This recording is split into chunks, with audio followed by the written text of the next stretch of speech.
Ni kesi kama kesi nyingine. Kesi hiyo inaitwa shambulio la jaribio la nini? La kubaka. Au shambulio la aibu. Au shambulio la nini? Ninayoongea ni mwanasheria na certificate. Natafuta diploma hapa sasa. Eneo la pili, eneo la mbele. Eneo la nini?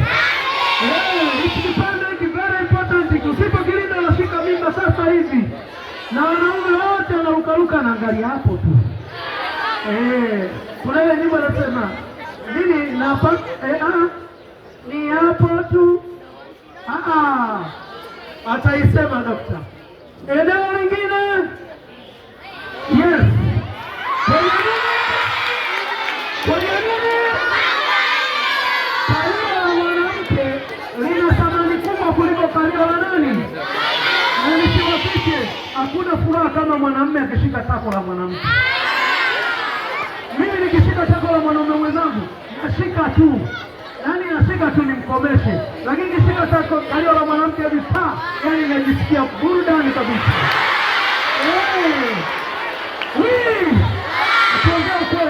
Tuongea ukweli. Kwenye daladala watu hawadungi.